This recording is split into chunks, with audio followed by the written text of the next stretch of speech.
Hello every one, Lijo bats ചാനലിലേക്ക് നിങ്ങൾക്ക് എല്ലാവർക്കും സ്വാഗതം.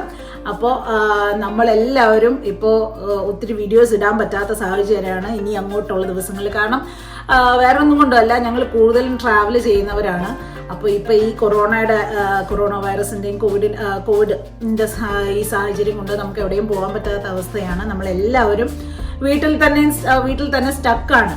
അപ്പോൾ അത് ശരിക്കും പറഞ്ഞാൽ ഈ ഒരു സാഹചര്യം എന്ന് പറഞ്ഞാൽ നമുക്ക് നമ്മുടെ കുഞ്ഞുങ്ങളുടെ കൂടെ അടുക്കാനും അവരോട് ഇരുന്ന് കളിക്കാനും ഒക്കെ ഉള്ളൊരു സാഹചര്യം ദൈവം ഒരുക്കി തന്നിരിക്കുകയാണ്. എല്ലാ പേരൻസിൻ്റെയും ശരിക്കും പറഞ്ഞ ഒരു കംപ്ലൈൻ്റ് ആയിരിക്കും, ജോലിക്ക് പോകുന്ന പേരൻസിൻ്റെ ശരിക്കും പറഞ്ഞ ഒരു കംപ്ലൈൻ്റ് ആയിരിക്കും. അവർക്ക് വീട്ടിൽ കുട്ടികളുടെ കൂടെ ഇരിക്കാനുള്ള സമയം കിട്ടുന്നില്ല, അല്ലെ അവരോട് കളിക്കാനോ അവരോട് വർത്താനം പറയാനോ ഒന്നും ഒരു സാഹചര്യവും കിട്ടുന്നില്ല, എപ്പോഴും ബിസി ഹെക്ടിക് ലൈഫാണെന്നൊക്കെ ഉള്ളതായിരിക്കും എല്ലാ പേരൻസിൻ്റെയും കംപ്ലൈൻറ്റ്. അതേസമയം ഈ സമയം നമുക്ക് അതിനൊക്കെയും സമയം കിട്ടിയിരിക്കുകയാണ്.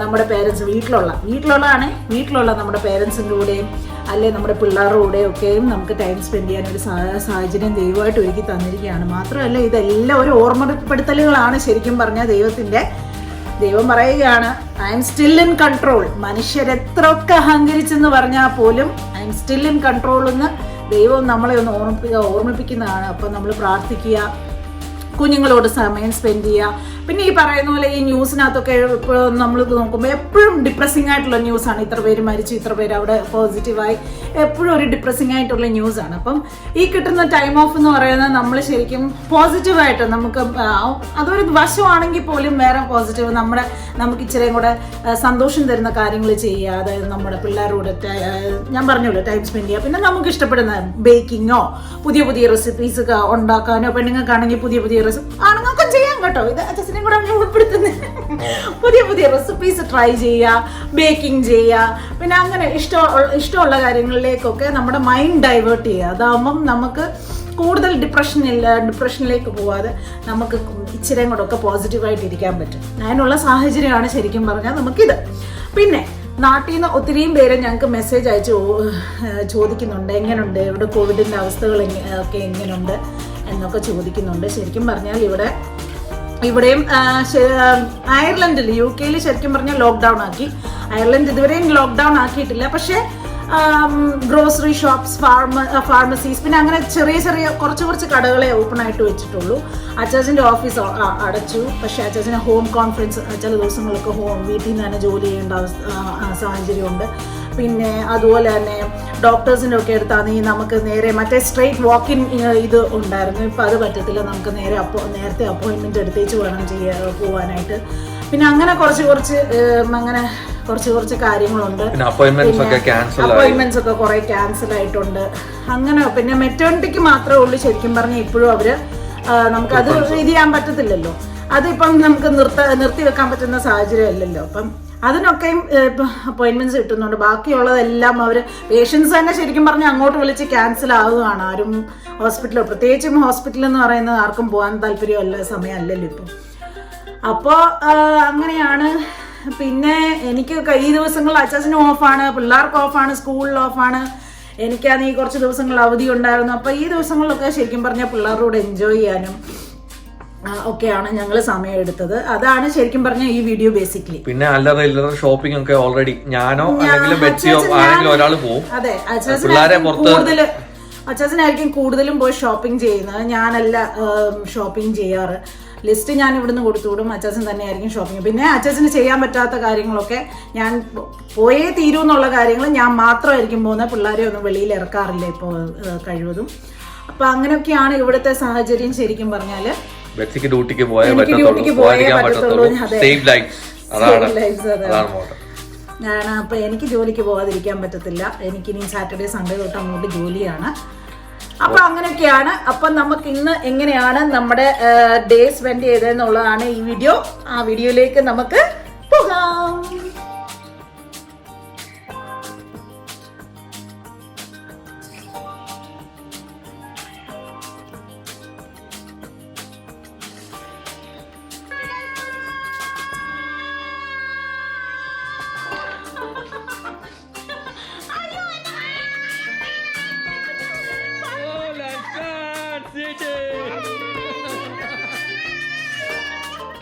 Two, three, go!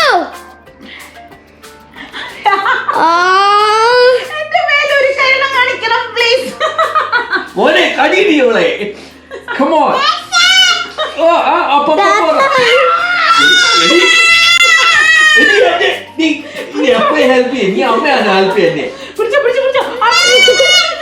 എനിക്ക് പണി തരുവാണോ കൂടെ.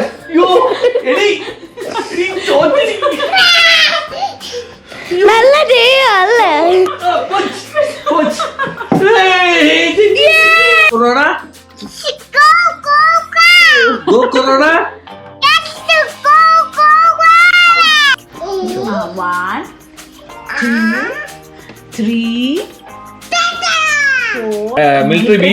മിലിറ്ററി ബീഫിന്റെ വീഡിയോയ്ക്ക് ഒരു സ്റ്റൈല് കണ്ട് കാണും ഞങ്ങളുടെ അക്വേറിയം. ഇത് മേടിച്ചിട്ട് 2 വർഷമായില്ലേ വെച്ച്? സെല്ലിന്റെ പ്രായം അല്ലേ? 2 വർഷമല്ല, അതിന് കൂടുതലായി, 3 വർഷത്തോളമായി.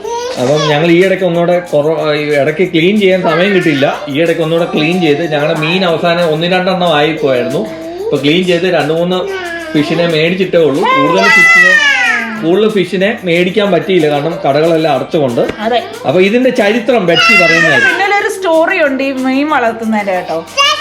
ലാൻസിന് ഒരു വട്ടം സ്കൂളിൽ നിന്ന് വന്നിട്ട് ഭയങ്കര സങ്കടത്തോടെ ഇരിക്കുമായിരുന്നു. അപ്പം ഞാൻ ചോദിച്ചാൽ എന്ത് പറ്റി മോനെ, എന്നാ നിന്റെ സങ്കടം? അന്നേരം അവൻ പറഞ്ഞു, അമ്മ എനിക്ക് എൻ്റെ സ്കൂളിൽ എല്ലാവർക്കും പെറ്റുണ്ട്, എനിക്ക് മാത്രം പെറ്റില്ല. അപ്പം ഞാൻ പറഞ്ഞ എങ്കിൽ ശരി, നമുക്കൊരു പെറ്റിനെ അങ്ങ് മേടിക്കാം. പൂച്ചയും പട്ടിയൊക്കെ ഇവിടെ വളർത്തുന്ന ബുദ്ധിമുട്ടാണ്. അത് കാരണം ഞാൻ വിചാരിച്ചെങ്കിൽ നമുക്ക് അച്ഛനോട് പറഞ്ഞു നമുക്കൊരു പെറ്റ് മേടിച്ചേക്കാം. അവനോട് തന്നെ ചോദിച്ചു എന്ത് പെറ്റാ നിനക്ക് വേണം. യാത്രയിലായിരുന്നു ഒരു ദിവസം, ചുമ്മാ ഇങ്ങനെ ചോദിച്ചു നിനക്ക് എന്ത് പെറ്റാ വേണ്ടേന്ന്. അവന് വേറെ ഒന്നുമല്ല വേണ്ടുന്ന, പട്ടിയും പൂച്ചയും ഒന്നും അല്ല അവൻ ചോദിച്ചു. അവൻ എന്തുവന്നോ ചോദിച്ചേ, അവനൊരു പശുവിനെയാണ് പെറ്റായിട്ട് വേണോന്ന് പറഞ്ഞത്. അതിനിപ്പോ ഒരു ഫാം മേടിക്കാൻ പറ്റാത്ത അവസ്ഥയാണല്ലോ. ഞാൻ പറഞ്ഞ ഇവിടെ നമുക്ക് തന്നെ കിടക്കാൻ സ്ഥലമില്ല മോനെ. അപ്പൊ ഇനിയിപ്പോ കവുക. അവസാനം ഞങ്ങൾ ഒരു സെറ്റിൽമെന്റ് എന്ന രീതിയിൽ ഒരു പരിപാടിയിലേക്ക് ഞാനും ബെറ്റ്സി കൂടെ കൊടുക്കുന്ന ഐഡിയ ആലോചിച്ചു. പക്ഷെ അത് അവസാനം എനിക്ക് തന്നെ പണി മേടിച്ചു. അത് വേറെ. ഞങ്ങൾ അവസാനം അക്വേറിയം മേടിക്കാൻ വേണ്ടി തീരുമാനിച്ചു. എന്താ പറയാ, ചൈൽഡ്ഹുഡിലേക്ക്, ബാല്യത്തിലേക്ക് മടങ്ങുകയാണ് എൻ്റെ പിള്ളേരുടെ കൂടെ. സ്റ്റേ അറ്റ് ഹോമിന് പറ്റിയ കളികളാണ്, ടിപ്സ് ആണ് പറഞ്ഞിരുന്നു.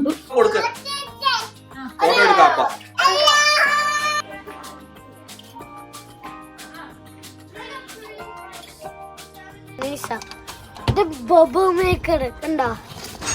ഇത് പിന്നെ ഇത് വർക്ക് ചെയ്യുന്നുണ്ട്, വിൻഡ് കാട്ടൊന്നും യൂസ് ചെയ്യുന്നില്ല. അപ്പൊ ഇത് യൂസ് ചെയ്യാം.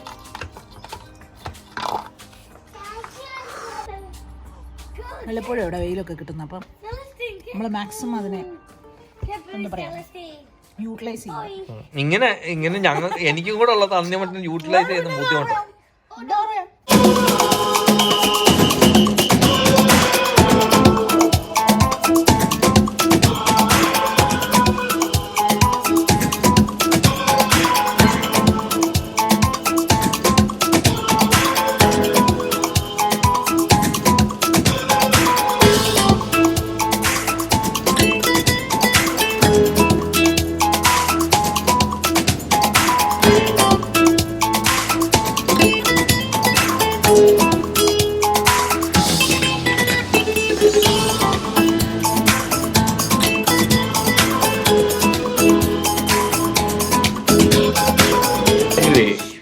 പലരോട് ബെറ്റ്സിയോട് ചോദിച്ചു, ബെറ്റ്സി കുടിച്ചിട്ടില്ലെന്ന് പറഞ്ഞാൽ, ഇഷ്ടമല്ലെന്ന് പറഞ്ഞാൽ.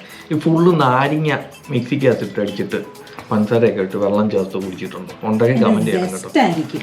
ജസ്റ്റ് ഒന്നുമല്ല ഇതിങ്ങനെ. ഞാൻ ചെങ്ങന്നൂരി നമ്മുടെ ഒരു അച്ഛനുണ്ട്, വിച്ചാൻ. അച്ഛന് നമ്മുടെ പ്രേക്ഷകനാണ്, എപ്പോഴും കാണുന്നത്. പപ്പയുടെ അമ്മച്ചൻ്റെ മോൻ. അവിടുത്തെ അമ്മച്ചി ഒരു പ്രാവശ്യമുണ്ട് ക്ലാസ്. ഹിമാലയൻ സോൾട്ട് ഈ ഇടയ്ക്ക് പോയി നമ്മുടെ സിജോബായുടെ കടയിൽ നിന്ന് പോയി മേടിച്ചത്. ജ്യൂസിനൊക്കെ ഹിമാലയൻ സോൾട്ട് ഞങ്ങൾ കണ്ടിട്ടുണ്ട്. ജ്യൂസും നാരങ്ങ വെള്ളത്തിനൊക്കെ എടുക്കും. എൻ്റെ ഐഡിയ അല്ല. ഇതെന്താ പറയാ, ഇവിടെ നിങ്ങളുടെ ഫിൽറ്റർ.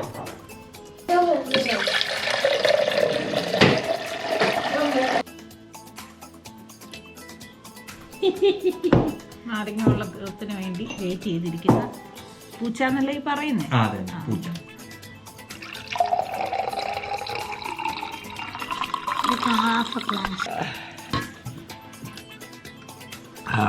അടിപൊളി. ഞാൻ ഉണ്ടാക്കിയോട്ട് പറയല്ല, അടിപൊളി. വൈറ്റമിൻ സി അടിപൊളിയല്ലേ? ഈ സമയത്ത് നമുക്ക് ആവശ്യമുള്ള സാധനം വൈറ്റമിൻ സി. ഇഷ്ടം പോലെ നാരങ്ങ വെള്ളം, ഓറഞ്ച് ജ്യൂസ് ഒക്കെ കുടിക്കുക. പിന്നെ ഇതാണ് കുശുമ്പ. അപ്പം ഞങ്ങൾ ഇപ്പം ക്ഷീണമൊക്കെ കഴിഞ്ഞു, ഇങ്ങനെ നാരങ്ങാവെള്ളമൊക്കെ കുടിച്ചു.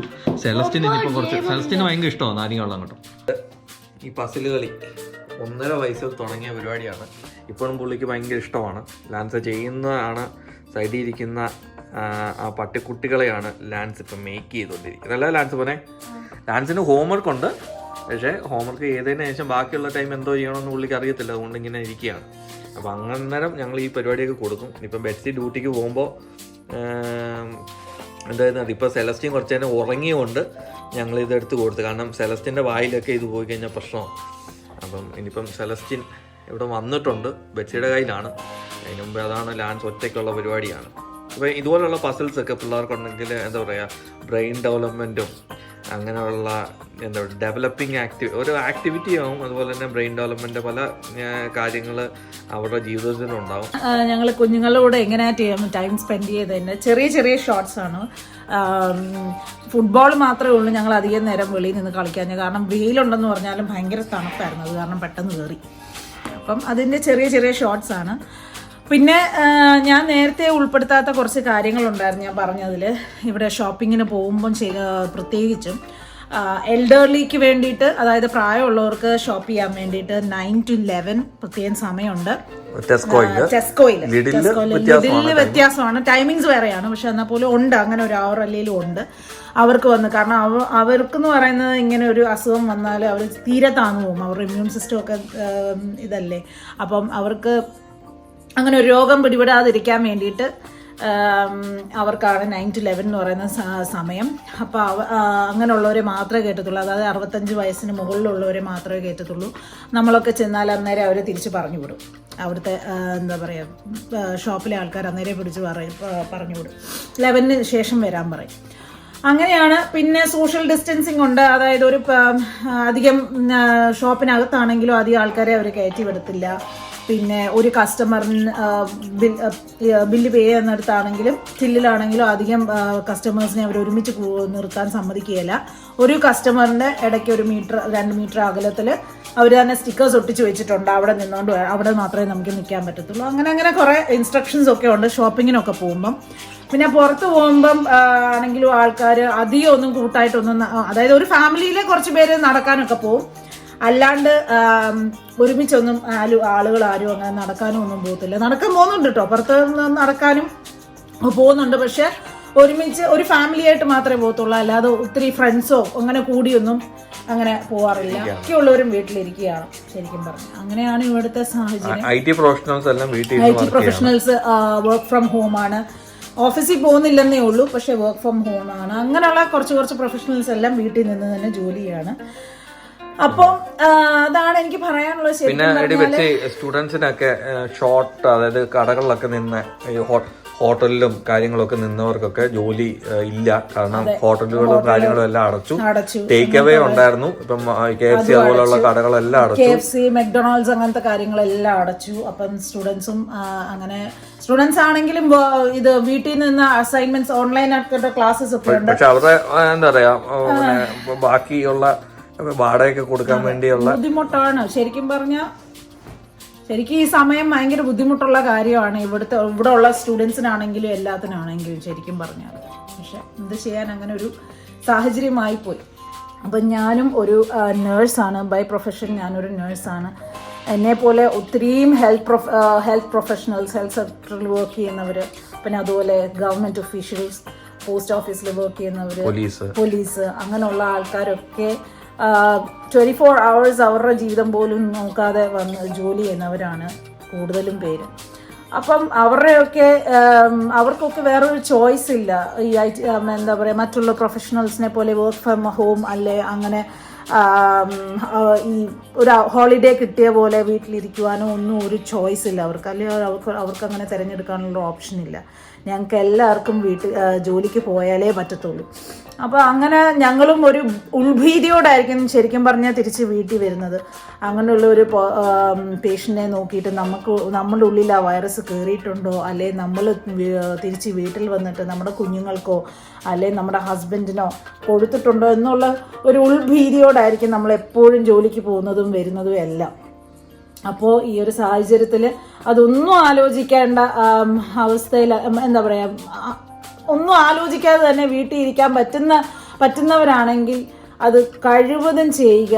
ഈ നാട്ടിലാണെങ്കിൽ 21 ദിവസം വീട്ടിൽ തന്നെ ഇരുന്ന് അത്യാവശ്യം ഒരാൾ മാത്രം ഷോപ്പിങ്ങിന് പോയി വേണ്ട സാധനങ്ങൾ മാത്രം മേടിച്ചുകൊണ്ട് കടകൾ പോയി മേടിച്ചുകൊണ്ട് വീട്ടിൽ വരിക. അങ്ങനെ വീട്ടിൽ തന്നെ കഴിവതും ഇരിക്കുക. അതൊക്കെയാണ് ശരിക്കും പറഞ്ഞാൽ ഇപ്പം. അതുപോലെ തന്നെ ഗവൺമെന്റ് പറയുന്നത് കേൾക്കുക. നമ്മൾ ശരിക്കും പറഞ്ഞാൽ ഈ 21 ദിവസം മാത്രമാണ് നമുക്കിപ്പോൾ സ്റ്റേ അറ്റ് ഹോം ചെയ്യേണ്ടതുള്ളൂ. ഈ ഒരു സാഹചര്യത്തിൽ ഇപ്പോൾ 21 ദിവസം മാത്രമേ ചെയ്യേണ്ടതുള്ളൂ. അപ്പോൾ നമ്മളിങ്ങനെ പുറത്ത് എല്ലായിടത്തും പോയി നിരങ്ങി നമുക്കുള്ള രോഗം മറ്റുള്ളവർക്കോ അല്ലെ മറ്റുള്ളവരുടെ രോഗം നമുക്കോ കിട്ടി, നമ്മൾ ആ 10,000 എന്നുള്ളത് അതിൽ എണ്ണം കൂട്ടി 20,000 ആക്കി ആ സ്റ്റേ അറ്റ് ഹോമിൻ്റെ ആ ഒരു വലിയ ഒരു ഇതിൻ്റെ നമ്പർ ഓഫ് ഡേയ്സ് നമ്മൾ കൂട്ടുന്നതല്ലേ. ഈ 21 ദിവസം ചിലപ്പം 30 ദിവസം 60 ദിവസമാണ്. 21 ദിവസം നമ്മൾ വെറുതെ ആ ഒരു ദിവസങ്ങൾ കൂട്ടി നമുക്ക് തന്നെ ട്രബിൾ ഇൻവൈറ്റ് ചെയ്യാതെ നമ്മൾ ആ 21 ദിവസം വീട്ടിൽ ഇരുന്ന് അത് ആ ഒരു കാലയളവ് കഴിഞ്ഞാൽ പിന്നെ നമുക്ക് ടെൻഷൻ അടിക്കേണ്ട കാര്യമില്ല. പിന്നെ നമുക്ക് എവിടെ വേണമെങ്കിലും എങ്ങനെ വേണമെങ്കിലും നമുക്ക് എൻജോയ് ചെയ്യാം.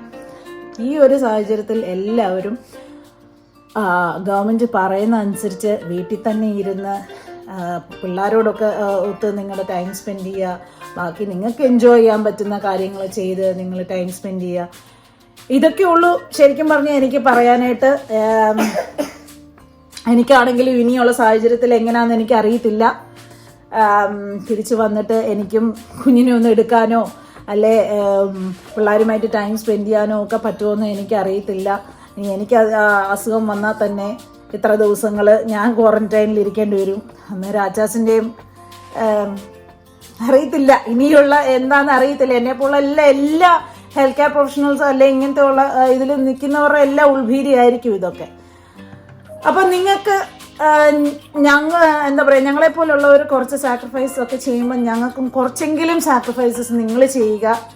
അതേ ഉള്ളൂ ഈ ഒരു സാഹചര്യത്തിൽ പറയാനായിട്ട്. അങ്ങനെ ഈ വീഡിയോ ഇവിടെ അവസാനിക്കുകയാണ്. എന്തായാലും സ്റ്റേ ഹോം, സ്റ്റേ പോസിറ്റീവ്. ഈ വീഡിയോ നിങ്ങൾ എൻജോയ് ചെയ്തെന്ന് കരുതുന്നു. അപ്പം അടുത്തൊരു വീഡിയോ വരുന്നിടം വരെ ബൈ ബൈ.